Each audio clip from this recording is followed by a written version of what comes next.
दरी प्रताधिकार मनमंजिरी त्या दोघांचं एकमेकांवर अतिशय प्रेम, घरच्यांनीही प्रेमाला मान्यता देत त्यांचं लग्न ठरवलं. त्याची परिस्थिती खाऊन पिऊन सुखी अशी मध्यमवर्गीय आणि ती बडे बाप की बेटी अर्थात उच्च आर्थिक वर्गात मोडणारी. एकुलती एक असल्यामुळे तिच्या आई वडिलांना काय करू काय नको असं झालं होतं. लग्नविधी व इतर समारंभ कसे करायचे या चर्चेसाठी तिच्या आणि त्याच्या घरच्या लोकांची बैठक बसली.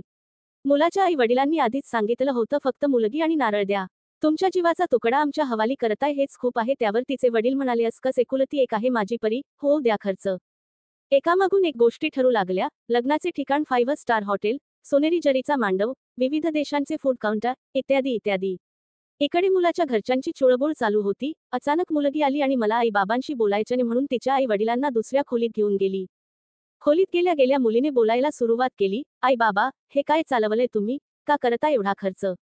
आई म्हणाली, हे बघ बेटा, तू एकुलती एक आहेस आमची, तुझ्यासाठी नाही करणार तर कुणासाठी करणार. मुलगी म्हणाली, मान्य, पण दुसऱ्याला कानकोंड वाटावं इतका आपल्या संपत्तीचं प्रदर्शन करू नये ना. ते त्यांच्या परीने खर्च करणार. त्यांच्याही एकुलत्या एक मुलाचं लग्न आहे पण तुम्ही केलेल्या या अवाढव्य खर्चामुळे त्यांच्यावर दडपण येऊ शकतं हे कसं कळत नाही तुम्हाला.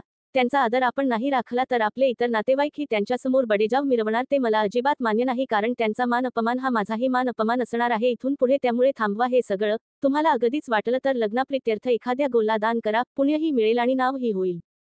वडील म्हणाले, पोरी बर झालं तू आमचे डोळे उघडलेस, तुझ्या प्रेमात आम्हाला त्यांचं मन कळलंच नाही. मी आत्ता थांबवतो हे सगळं मुलीने वडिलांना मिठी मारली.